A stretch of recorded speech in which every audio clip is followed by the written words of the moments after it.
Next, we pass on to the judiciary. The judiciary is the third branch of the government. Its functions are to interpret and explain the laws made by the legislature.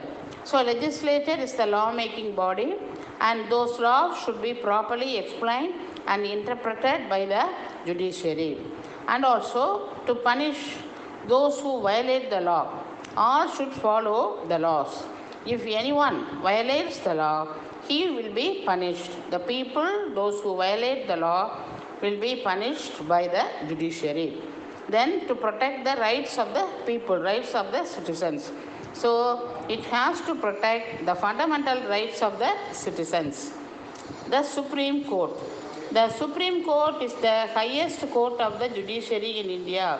It is the topmost powerful court in India.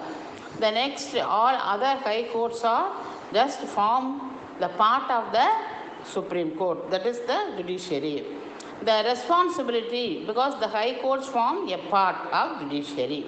The responsibility for the interpretation, because it has to interpret the laws made by legislature, so that responsibility lies with the Supreme Court. And Supreme Court's judgments are binding all other courts, including high courts. Let us pass on to the Supreme Court composition and structure, and also the qualification of Supreme Court judge. First, let us see the composition and structure. It has one Chief Justice and up to 17 judges. The judges are appointed by the President of India on the advice of the Council of Ministers and in consultation with the Chief Justice of India. The President appoints the Chief Justice on the advice of the Council of Ministers. So it has one Chief Justice and 17 judges. And the judges of the Supreme Court, they are appointed by the President of India. So for the list is prepared, or the advice, the Council of Ministers has to give the advice, and also in consultation with the Chief Justice. So two people must be consulted. That is, for the appointment of other judges, the President of India is appointing on the advice of first the Council of Ministers, and also it has to consult with the Chief Justice of India. And who is appointing Chief Justice? So the President appoints the Chief Justice on the advice of the Council of Ministers. Next, the qualification of the Supreme Court judge.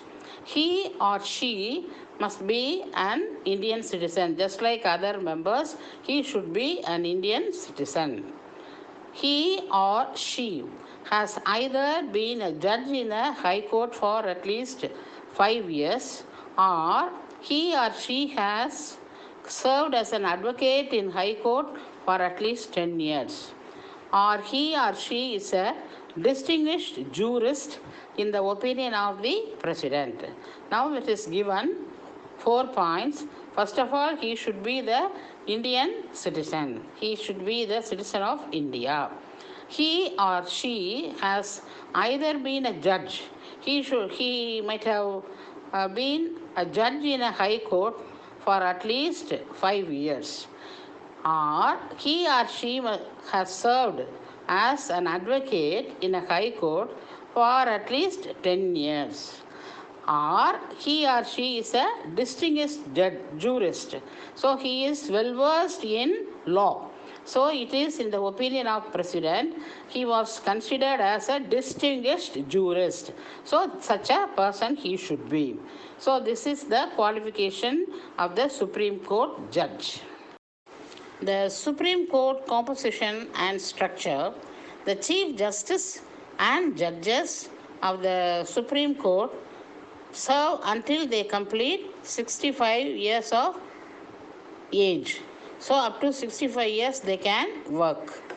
They cannot be terminated by the President. President cannot terminate any judge. A Supreme Court judge can only be removed on grounds of proven misbehavior, misuse of power, and incapacity. So, on three grounds, for three reasons, the Supreme Court judge can only be removed on the following reason: grounds of proven misbehavior, he might have misbehaved, or misuse of power, he might that is misusing of the power means it should be properly used, but he misused. Suppose if he misuses the power and he is incapable, that is incapacity. So incapacity means he is not an able person, he is not capable of doing things. So on three grounds, that is proven misbehavior, then misuse of power, and incapacity. For these three grounds, a Supreme Court judge can only be removed. Even then, the next point, even then, two-thirds majority voting in both the houses of Parliament is required for a Supreme Court judge to be impeached. When they planned, because of the above on three grounds, suppose he has to go away from his seat means, from the office means, even then, two-thirds majority voting in both the houses of the Parliament. In Rajya Sabha also, two-thirds majority should vote for that. In Lok Sabha also, two-thirds majority they should vote. Then only that is required support, that is required for a Supreme Court judge to be impeached. And also Supreme Court jurisdiction. The Supreme Court has three kinds of jurisdiction. They are original jurisdiction, appellate jurisdiction, and advisory jurisdiction. The Supreme Court has three kinds of jurisdiction. They are original, appellate, and advisory. The original jurisdiction. The original jurisdiction means hearing and deciding on the disputes between states or between states or the union government. This is directly the cases are taken for judgment to the Supreme Court. So original jurisdiction means hearing and deciding on the disputes between, what are the disputes, it has to decide in that case. That is why deciding on disputes between states or between states and the union government. So the union government and between the states. Sometimes between the states and among the states also sometimes disputes may arise. So in those cases, original jurisdiction is being given. It includes cases brought to the court by ordinary people regarding issues of importance to society at large. It includes, that is, original jurisdiction includes cases brought to the court, to the Supreme Court, by ordinary people, ordinary citizens, regarding issues of importance to society at large. Maybe the people may be ordinary, but the cases are of more importance to the society. In the society, the issues may be very, very important, and also it will have a large effect. That is why it's given regarding issues of importance to society at large. Third point, under special circumstances, the Supreme Court deals with cases already disposed of by a High Court. This is a special case. Under special circumstances, the Supreme Court deals with cases, can deal with any case already disposed of by a High Court. Already the High Court disposed the case and it can be taken to the Supreme Court. So it's under special circumstances, it deals with those cases. This is called the appellate jurisdiction. Advisory jurisdiction means to advise the president or interpret laws for him or her. So what is advisory itself means? advising, giving advice. So advisory power, jurisdiction means power. The advisory jurisdiction means to advise the president or interpret laws for him or her. So whenever it is needed, president demands advice, then it will be it will give the advice, or it can explain laws for him, for the president, if there is any doubt arises. The last point, a bill passed by parliament or a state legislature may be referred to the Supreme Court by the president before signing. Any bill, a bill, usually it will be passed by the parliament. So a bill passed by parliament or in the state means a state legislature may be referred to the Supreme Court by the president before signing. So it will come to the president for his assent or consent or approval. No, that time he can refer the Supreme Court regarding that bill. It was passed by the parliament or in a state legislature. The next one, the Supreme Court jurisdiction continues.